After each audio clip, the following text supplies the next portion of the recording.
We're back. Yep. And today we're going to talk about the golden era for the middle class and working class in terms of economic prosperity.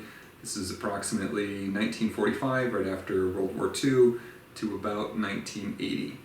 And I think it's a really important time to talk about because so many things worked well and led to a great economic situation, a lot of which we refer to as the American dream and think about that way, and how those things have changed since. So if we can understand where we were in a situation that was, I think, objectively much better than it is now, then I think we've got a better shot at getting back to that, to recreating. It doesn't have to be the same route, but recreating the economic situation that we had during that period. Yeah, I mean, you're pretty much at every point. If you want to just elaborate further, I don't really have anything to go off of them. No, okay, that's right. Well, so let's get started. There's a few things I want to be able to point to and talk about what changed. So one of the first things that might be helpful is to talk about the productivity. We have talked about in other videos that productivity is a ratio of output and labor. So how much output we can get done, this is kind of like the GDP. Like the GDP, like inflation normalized GDP over how much labor it takes to accomplish all of that productivity. And that turns out to be the productivity. So that's more of like the economic definition. But what it really means is how efficient is our workforce. Mm-hmm. And if you look at that over time, we've gotten more and more efficient. Like the American, I think every country's workforce, it looks very similar, but we specifically have charts that are out that we can take a look at. Let's put one up. All right, which one? It's already up. It's already up, so we're gonna. Oh, this is the one. We'll just cut this. All right. Oh, we'll cut that part. Yeah. All right, so if we look at this chart, you can see it's showing the data for 1948 to 1979. The dark blue is the productivity, and this is for the US, and then the light blue is worker compensation. So if you're looking 1948, so just before 1950, up to, you might say like mid-60s, there's very, very close alignment between productivity and compensation, which means the more efficient that laborers were in producing that output, the more their compensation rose. So what does this look like in the real world? If there's automation in the production of cars, if there's technology, the internet, computers, robotics, education, higher education and MBAs and things like this, all of these, some external that might be capital based, like the automation, like more computing, robotics, those things, but also things on the worker side in terms of the education.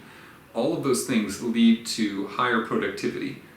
And when there's more productivity and there's more output with less labor, then historically during that period, a lot of that benefit, a lot of the income that was generated was also shared with workers. But you see that breaking down in the late 60s, mid to late 60s.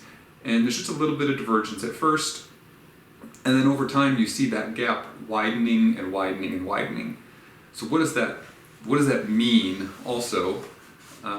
Basically it means that initially the increased income that you would get from that productivity with less labor was shared with the workers, but more and more over time, any increased productivity went to the capital holder, to the investor, whoever owned the company.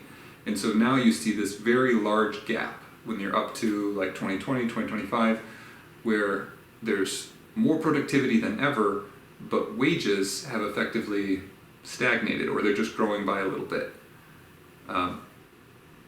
And we can talk about why that happened. And you might see things like Amazon has an incredible amount of efficiency in its process. But you also see that Amazon's workers, at least the vast majority of their workers, have very low compensation. You would say something like, or also another example might be Walmart. Walmart's an incredibly efficient company, but large numbers of their workers are not receiving high compensation.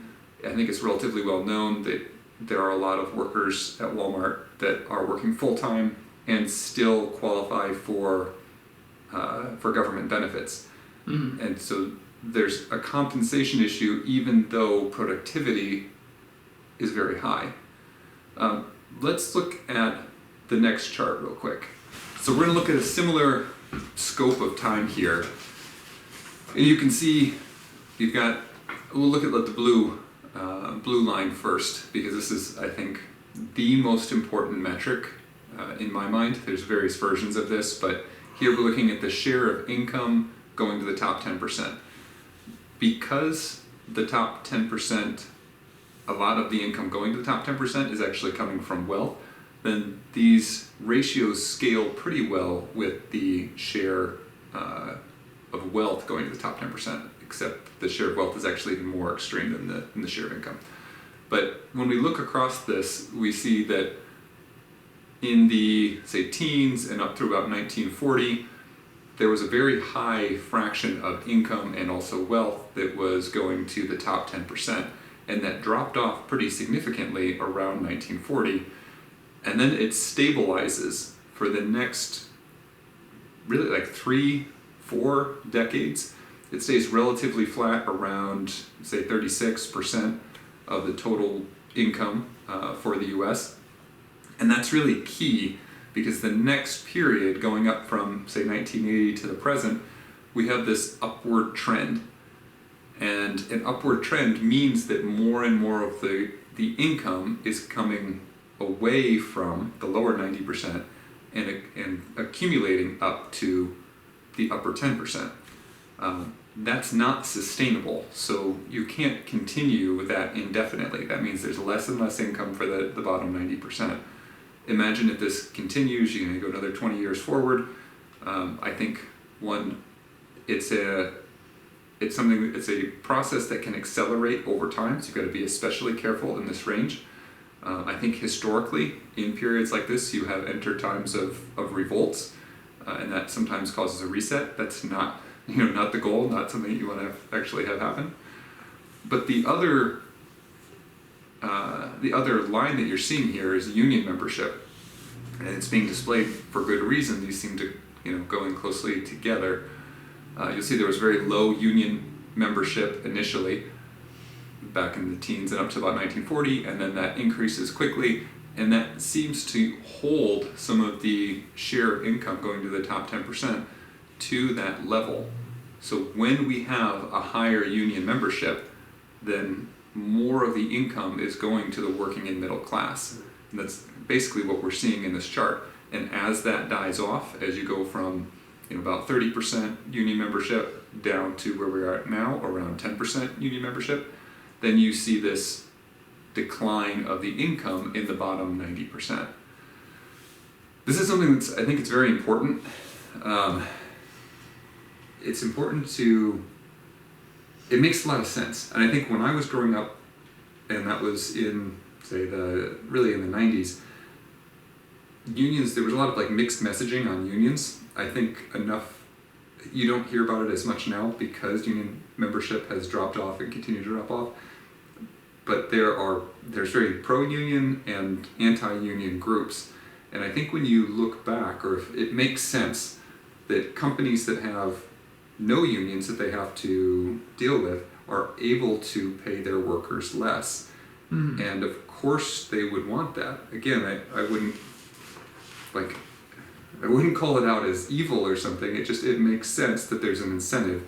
There's an incentive for workers, if there's a union, to be able to advocate on their behalf to have higher wages. And I think individually it makes sense that employers would have much more power. If you're Walmart, you have so much more power than an individual worker.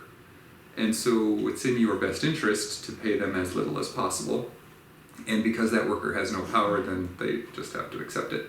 If you can get enough of,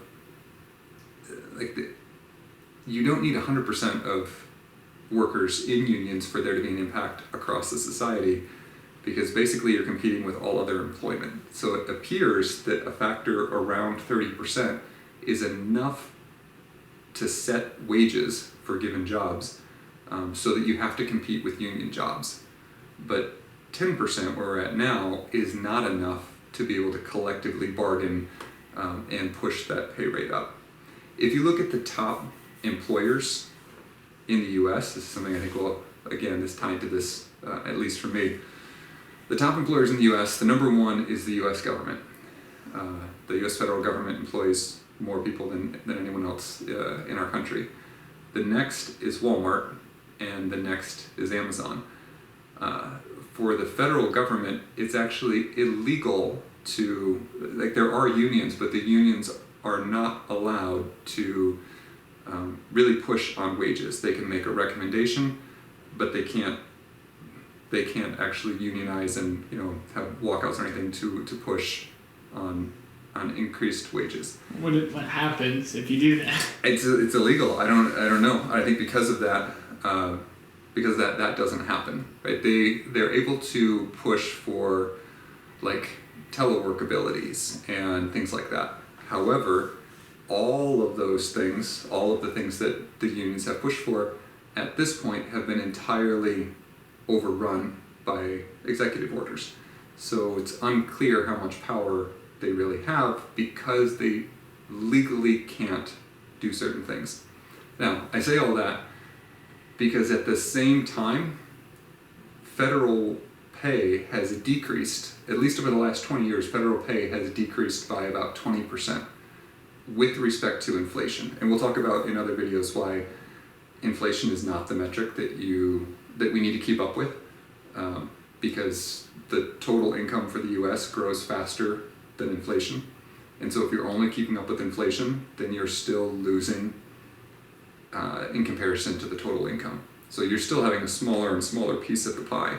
Your piece could still maybe buy the basket of goods that inflation metrics represent, but it's a smaller amount than overall growth. So you're still shrinking your wage over time. And that's, I guess, a nutshell explanation of it.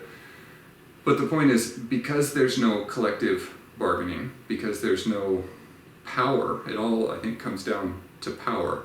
Because there's no power on the worker's side, wages have continued to decrease for the number one employer, which is the federal government.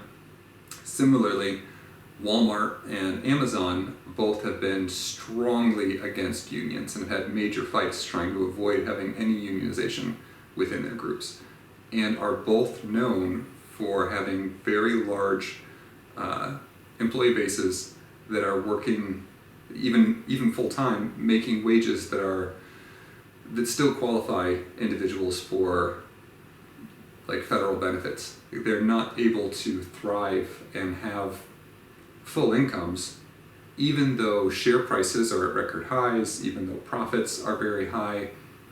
If you had the ability, as you can see in the charts, if we had higher union membership, then it appears with decades worth of data that pushes middle and working class wages higher and stabilizes the amount that's going to the top 10%. Because you can just imagine, just like a mental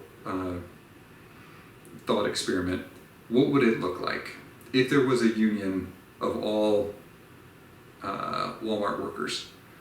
All wages would be higher, profits would be lower, which would make the share price a little bit lower. But then the dividend would likely stay the same proportionately, because that's how the stock is traded. So it wouldn't have risen to as high of a share price, but the workers would be paid more. We wouldn't see as much income going to the top 10%, because more of that income would be going to the working and middle class workers that make up that company. Mm-hmm. Now, you can't do that to just Walmart, because then they would be wouldn't be able to compete as well against all other companies. But if something like this was done across the board, so that all businesses of a certain size, were allowed to have unionization, or that was supported, you would see more of the income going to the working and middle class. Do you think that this could also be fixed through like an increase in the minimum wage? Would that also like basically do the same thing? So while it could, I'm not a huge fan of that as the solution. And there's a couple of reasons. So there's... I mean, I would prefer if the people were able to... I think we need more more unity as like a country, and I think that would be one great thing for having unionization. Right. But, what were you going to say? Yeah, I would say, so this is, and I think it brings up a really good point. Across the board, like as a theme, I would say the theme is that I want the power, I think the incentive works best when the power is with those people, like with the group that's being represented. So one way to solve the problem of, let's say, wealth inequality and growing wealth inequality is to just change the tax system and tax the very wealthy by a lot and redistribute that wealth to the working and middle class. But that relies on the power of the government to take money in a way that's very difficult, like to tax money, and then redistribute it. And maybe that works for 4 years. Maybe you get some politicians in there and they got everything worked out. It doesn't, you could build a system, something like the earned income credit, we can talk about that another time, that basically incentivizes working. So the more you work, the more tax credit you get. Something like that would align the incentives, and that could work really well. But what happens the next cycle? What happens the next cycle? Like, how much staying power do these solutions have over time? And I think the staying power has to do with who's in office. If it's a tax-based solution, it can be changed. The government can change that solution. You could have and the government, right now, our government is primarily, I don't want to say controlled or empowered. The wealthy pay for the most advertising, and so it's very difficult to get into office unless you are either very wealthy or have wealthy backers. It just doesn't align the incentives. We don't really want our elected officials, who are primarily funded by big companies, to be the ones that are providing that protection, because that system has shown to fail. I think the only way we could do that is like to get it into like the Constitution, like, and that's absurd. That would be difficult. It also has to change over time. This is one of the problems. Minimum wages, like the federal minimum wage hasn't changed in a long time. Was it 7.25? Something. It's no longer relevant in most places. Like it's not relevant here in Illinois. There's a state minimum wage that's higher. What is it? It's like 15, I think. Mm-hmm. Which is like that's absurd. That is more than double the federal minimum wage. So what would be a lot of the laws that are in place and these systems don't seem to be fully rational. What would make sense is if you set the minimum wage and then had it adjust every year for at least inflation, more likely another metric that would be something tied to like the gross national income growth per year, something like that, so that it's not inflation. We're going to talk about this in another video, but as I mentioned, not the best metric to be trying to just keep up with. If you're just keeping up with inflation, then you're falling behind in other metrics. So, but overall, we don't want to have to fight about raising it every couple of years. It makes more sense to set it and peg it to something that will increase automatically every year. That would make more sense, but I think even more than that, it would be better to have something where the power is incentivized with the people that it's supporting. So it does seem like union membership is probably the best way to go. In some ways, it's an inefficient system. It adds a layer of bureaucracy. Imagine that there are 10,000 workers in a given company, which could be small, this is just a set number.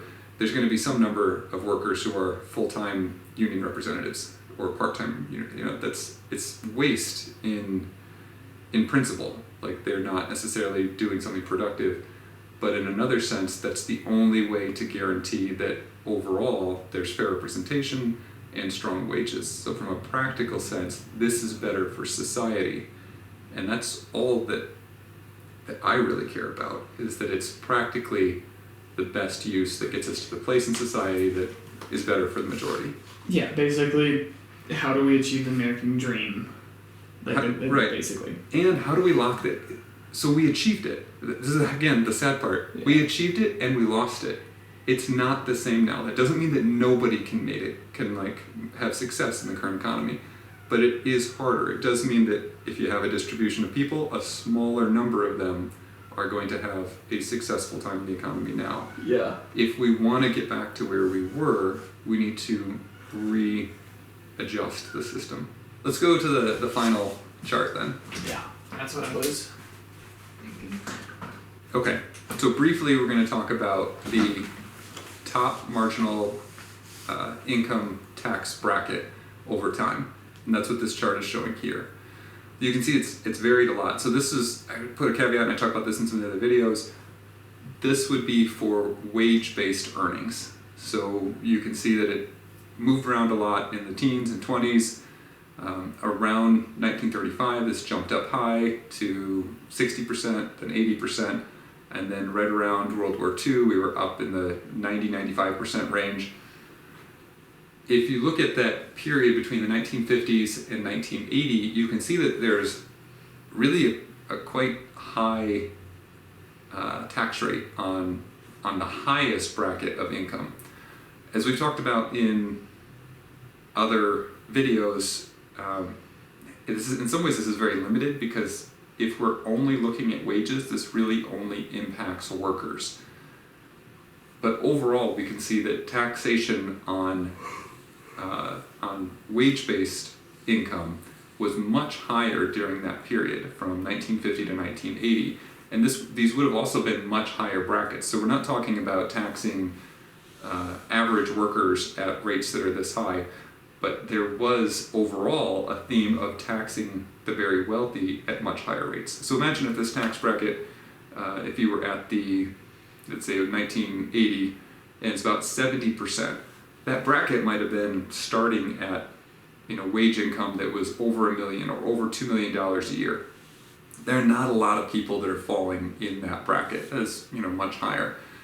I would say this isn't the most critical piece to me. I think it just shows culturally that there was a much higher acceptance for highly taxing the very wealthy. The reason that it's not critical is because this is wages only. And really the deficits or the issues that we're running into now, or the problems we have now with the tax system, is that we have the highest tax brackets on workers, on wages, W-2 income. We have lower tax brackets on long-term capital gains, which is what many of the wealthier individuals are going to have, and even lower tax brackets for the ultra-rich due to loopholes and depreciation and other things. So in some ways, these brackets are only relevant to folks who are making less money, to workers, and then the higher your earnings, the lower your tax. So it's a regressive tax system. We're going to end up talking about that a lot. It's only progressive on workers. So that's what we want to talk about here. I think the biggest takeaways for that period, for the 1950 to 1980 period, I would say tax policy was much more geared toward being willing to tax the very wealthy, and that's really important. It's able to stabilize the amount of wealth and income as a fraction of the whole that the very wealthy are receiving, and also union membership, because that puts the power, at least a running chance, at least a chance at power for workers, for the middle class, for the working class. Those are the two biggest aspects that we need to pull together moving forward to where we are today.